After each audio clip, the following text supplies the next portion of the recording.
స్థానిక railway station ముందు ఉన్న అంబేద్కర్ విగ్రహాన్ని ధ్వంసం చేశారు. విగ్రహం ధ్వంసమై ఉండడాన్ని గమనించిన స్థానికులు పోలీసులకు సమాచారం ఇచ్చారు. ఘటనా స్థలికి చేరుకున్న పోలీసులు కేసు నమోదు చేసి దర్యాప్తు ప్రారంభించారు.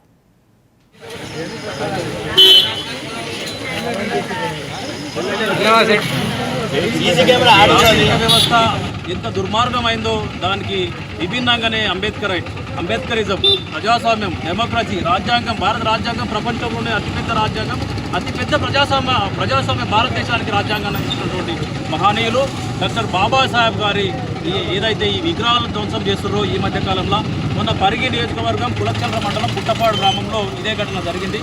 వాళ్ళను పోలీసులు అత్యంత త్వరలో పట్టుకొని వాళ్ళని శిక్షించి రిమాండ్కు తరలించడం జరిగింది.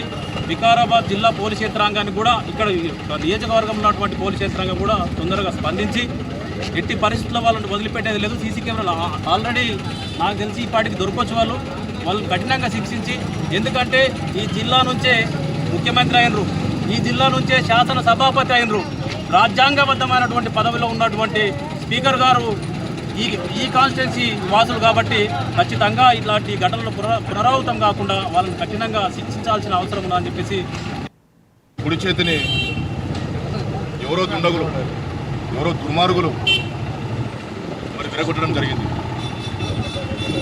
ఈ చర్యకు పాల్పడినటువంటి ఎవరైనా సరే, మరి ఏ కులానికి చెందిన వాడైనా సరే, ఏ మతానికి చెందిన వాడైనా సరే, మరి వారిని వెంటనే ఈ 12 గంటల లోపలనే పట్టుకొని వారిని తీవ్రంగా మరి మందలిస్తారా, తీవ్రంగా శిక్షించాల్సిన అవసరం కూడా ఎంతైనా ఉన్నది.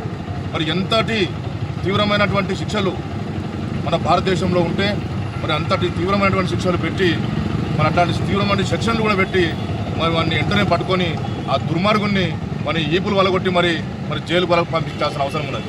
మరి ఎందుకనంటే ఈరోజు భారతదేశంలో 140 కోట్ల మంది ఈరోజు ఇక్కడ ఉన్న ఇంచుమించుగా 140 కోట్ల ప్రజలు మన భారతదేశంలో జీవిస్తూ ఉన్నారు.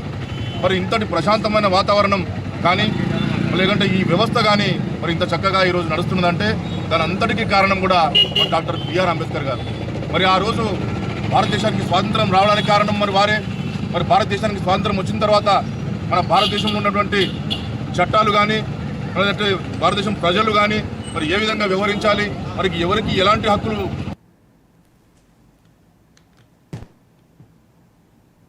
నేల పొరల్లో దాగిన నల్ల బంగారం